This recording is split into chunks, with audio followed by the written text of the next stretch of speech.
Today and tomorrow, we pause to honor all those who have gone before us and now share in the promises of heaven.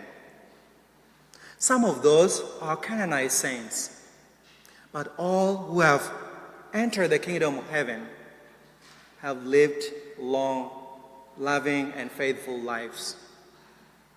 If we look around many of our churches, including ours, we see the saints etched in stained glass windows or carved in wood or marbles.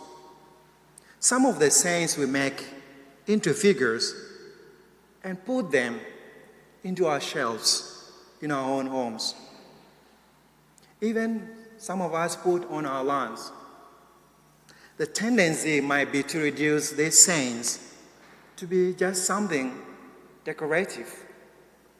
But this day of all saints reminds us that saints are more than just decoration. These women and men challenge us. They dare each one of us to be saints as well. The Beatitudes we've heard in today's gospel give us a pretty good idea of how we can become saints. The Beatitudes give us a description of life within the kingdom of God. Those living in the kingdom of God have pure heart. They extend love and mercy to all.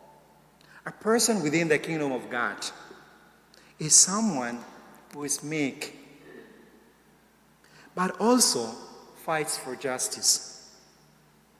Is also someone who mourns for the evil in the world while also thirsting for righteousness.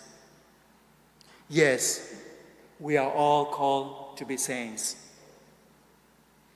We tend to forget that these saints were just people like you and I.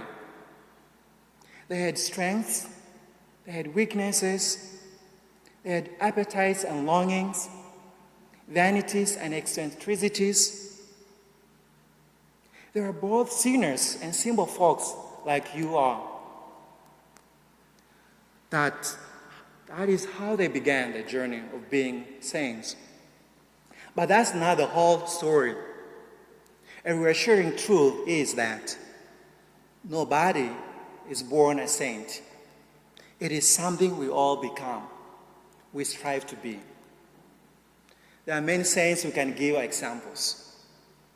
But let's consider Dorothy Day.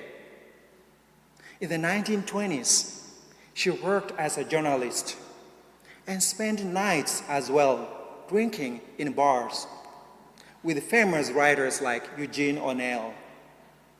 She had a brief marriage and even abortion before finally being drawn to Jesus and to the gospel. Her conversion led her to focus on a radical ministry to the poor, which is still changing the world. Dorothy Day is now a candidate for sainthood. So let us not underestimate ourselves. Later in her life, people called Dorothy a living saint. Her reply was, "Please don't call me a saint. I don't want to be dismissed that easily." I hope you and I do not dismiss any of the saints. They are closer to us than we may realize. They repeat the call of Jesus to be poor in spirit, to be meek, to be merciful, and make peace. This is how we begin to become what Jesus calls the blessed, or simply the saints.